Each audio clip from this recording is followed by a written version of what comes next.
4.5 ঘন্টা পর বেলা 2টার দিকে ঢাকার সাথে বিভিন্ন জেলার রেল চলাচল স্বাভাবিক হয়েছে বলে জানিয়েছে কমলাপুর রেল স্টেশন কর্তৃপক্ষ।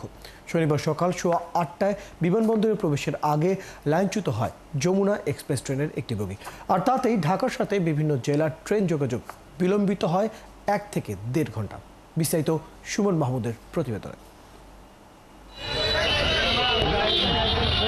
সকাল 8:15টায় বিমানবন্দর রেল স্টেশনের আগেই কসাইবাড়ি এলাকায় জামালপুর থেকে ছেড়ে আসা যমুনা এক্সপ্রেস ট্রেনের একটি বগি লাইনচ্যুত হয়। দুটি লাইনের একটি বন্ধ হয়ে যাওয়ায় ঢাকার সাথে অন্যান্য জেলার রেল যোগাযোগ ব্যবস্থায় সময়ক্ষেপণ হয়। কাঙ্ক্ষিত যাত্রার জন্য অপেক্ষা করতে হয় যাত্রীদের। 9:45 ঢাকার থেকে ছেড়ে যাবে ভৈরব, তো এখন ধরে বসে আছি, ট্রেনের কোনো খোঁজ খবর পাচ্ছি না। আমরা জিজ্ঞাসা করছিলাম কোন প্ল্যাটফর্মে ট্রেন আসবে, ওনারা বললো যে এখনো বোর্ডে দেওয়া হয় নাই, আসলে বোর্ডে দেওয়া হবে। 11:50 ছিল, সেটা সম্ভবত দিছে, টাইম দিছে 1:30, নাও আসতে পারে। আমরা তো জাস্ট টাইমে যেতে পারলে তো সবচেয়ে বেটার।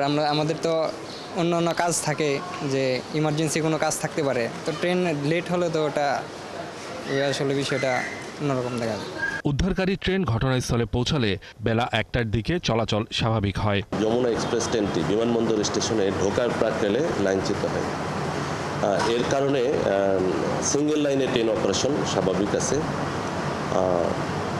এই সিঙ্গেল লাইনে ট্রেন অপারেশনের কারণে কিছু ট্রেন ঢাকায় প্রবেশ করতে বিলম্ব হচ্ছে এবং কিছুটা বিলম্বে ঢাকা থেকে ছেড়ে যাচ্ছে।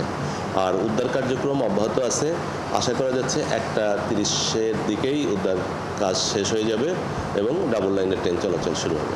দুর্ভোগ কমাতে যাত্রীদের মেসেজের মাধ্যমে ট্রেনের বিলম্ব যাত্রার সময়সূচি জানানো হয়েছে বলেও জানিয়েছে রেল কর্তৃপক্ষ। সুমন মাহমুদ, 71, ঢাকা।